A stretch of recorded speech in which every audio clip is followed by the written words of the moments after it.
let's make some history. To an excellent result, very warm welcome our President, Jane Loftus. Thanks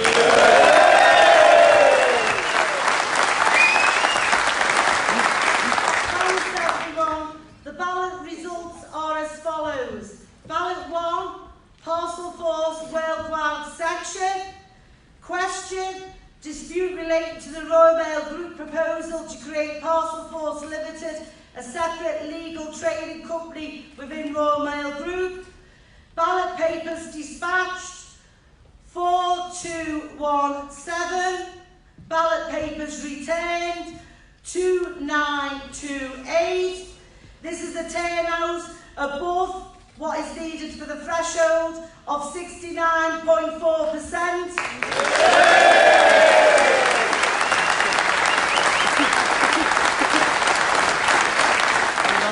There were 2 ballot papers spoiled.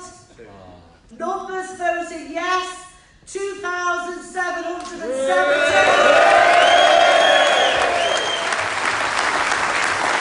Number voted no, 156.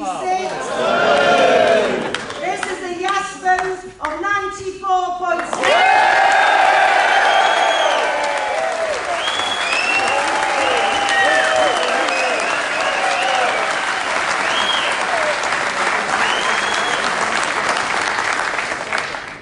Ballot 2, Parcel Force Worldwide Section.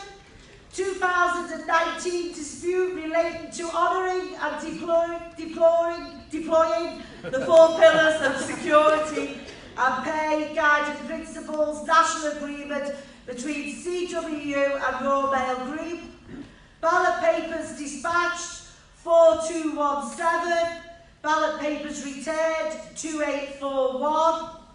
This is a turnout above threshold of 67.4%.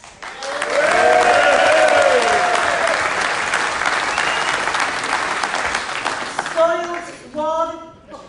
Number voted yes, 2,697. Number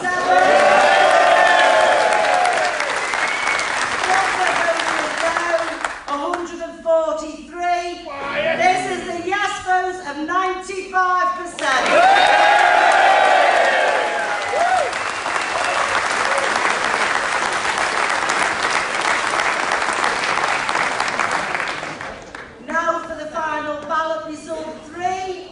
Royal Mail Group excluded Parcel Force Worldwide.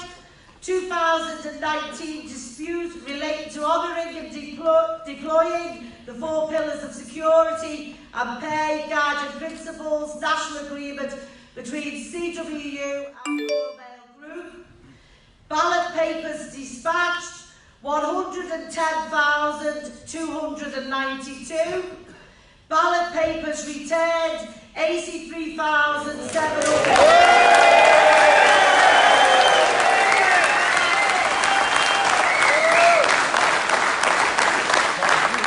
This is a turnout above threshold of 75.9%.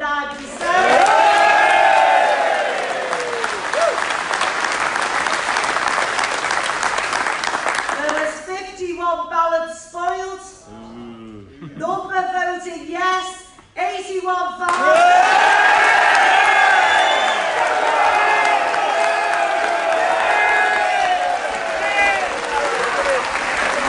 Numbers vote no, 2,421. This is a yes vote of 97.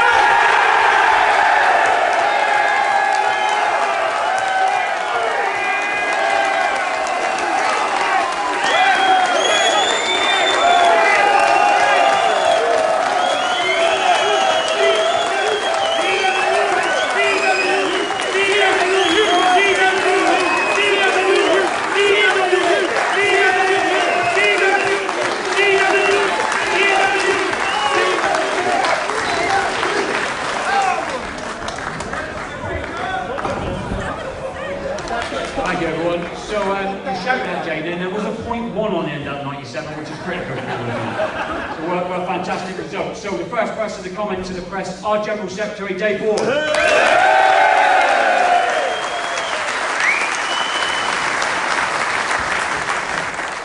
I'm told we've got to sit down. First of all, a huge thank you to our members and our representatives up and down the UK. I think that members of the public will understand that postal workers are not just voting here to defend their jobs, their terms and conditions, but they're also defending postal services that have been in existence over 500 years. And they care about the service as much as they do about their jobs. So great thank you to our members. You've done a fantastic job. Makes us very proud to be leaders of this union. But we've also got to be very clear here that a vote of 97, 95 and 94% in favour of strike action and free ballots covering all of the workforce is a damning indictment on the way that this company is being elected.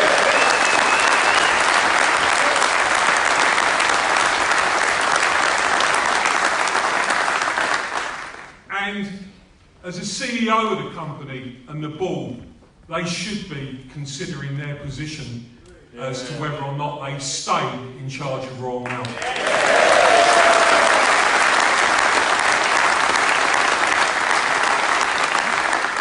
The workforce have clearly rejected completely the plan of the company to set up a separate parcels business and to let the rest of the business, our delivery network and our mail centre network, just wither on the vine.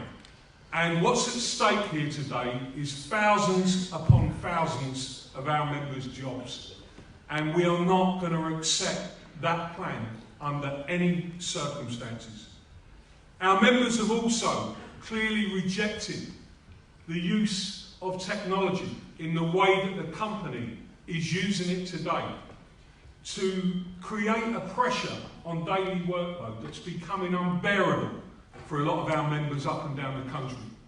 You know, technology should be used to innovate, introduce new products and services. But what we're seeing is technology used almost every minute of the day that workers are out on their deliveries being tagged like common criminals.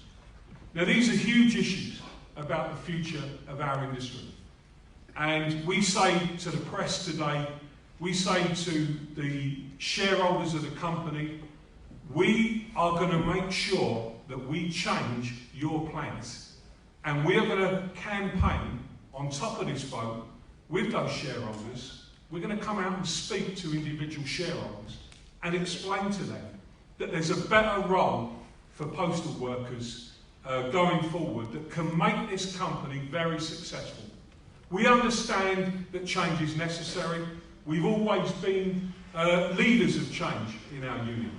But we are not going to accept people abandoning this industry. And today's vote, I think, is a great moment for workers across the whole of the UK. This dispute epitomises virtually every problem that workers face in the world of work today. A company that is more interested in providing a profit to their shareholders, a company that is more interested in growing personal fortunes than the service that we provided to the public. We're not going to allow that to happen. Thanks again to our members. We are going to win this dispute. Thanks very much.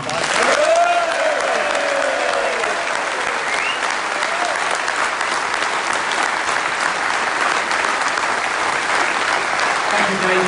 Before we open to the press, a statement from our Deputy General Secretary, Terry Pullinger.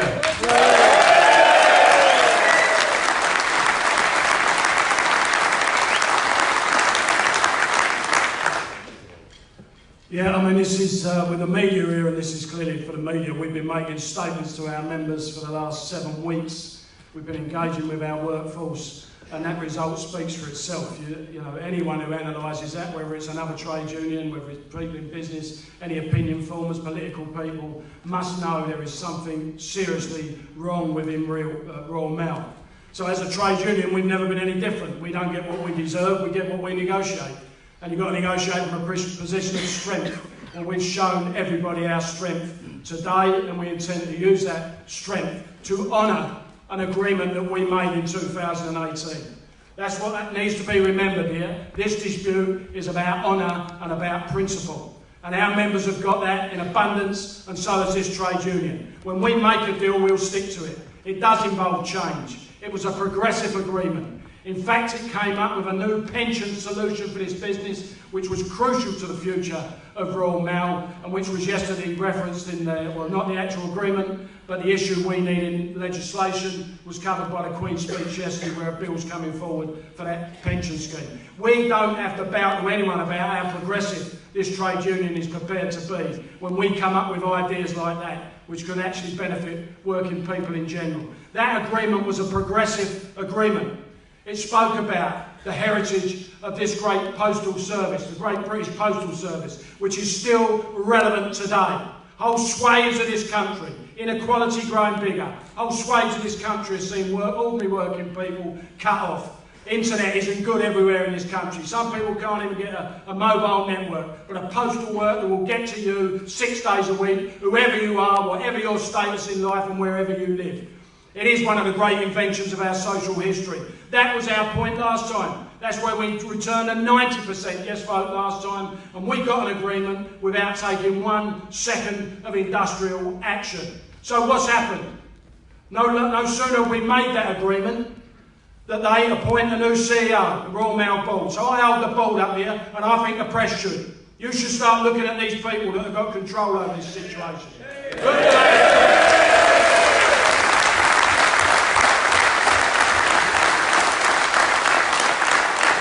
From our own honour and principle, this is a national disgrace what is going on here.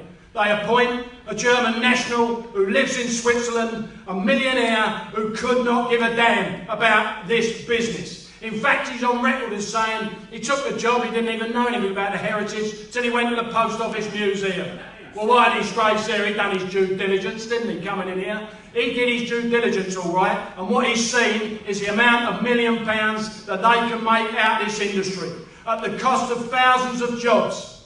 So the press, you want a front page Thomas Cook and what's happening there? Well, I'll tell you, wait to see. If this man delivers his plan, you'll be looking at 40 to 50,000 postal jobs, decent jobs in this country, people that are paying national insurance, people that are paying tax. I think we're the 3rd biggest contributor to the public purse, the Post Office. We employ 1 in every 190 people in this country, and that's what's at risk. You put it in the hands of these people. He sacked all the managers that had anything to do with our agreement, barring a couple, and he's replaced them with carpetbaggers and hired guns who are going to come in here and try and break this trade union so that they can break up this company and thousands of jobs, break out this great public service for nothing more than greed and profit. And that's been going on across this country for far too long. Other people have tried their best to fight.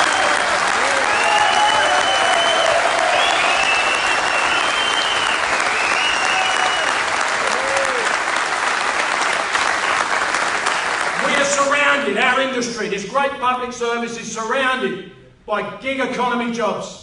People don't get sick pay, don't get holiday pay, pay no pensions, pay no national insurance, pay no tax, paying anything into the public purse, and having to have 2 or 3 jobs just to survive these people. This goes much wider, as Dave said. Someone has to make a stand. And who better than this trade union when it can deliver a 97%?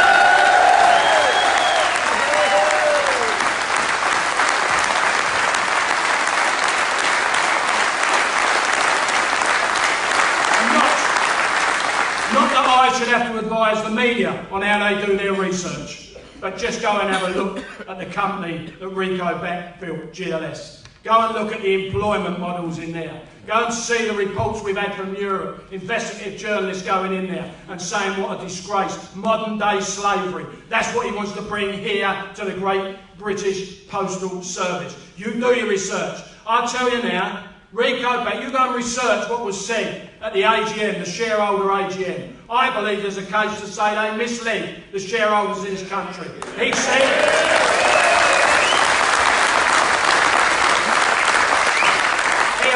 He said he had the union on board with the plans he was putting forward. He said the people of this industry, our members, the employees, fully understood the need for change and they were right behind what they were doing. They had their employee opinion surveys. They know exactly how people feel and the union's wrong. Well, have a look at this vote, Rico, and then come out and tell us what you're wrong.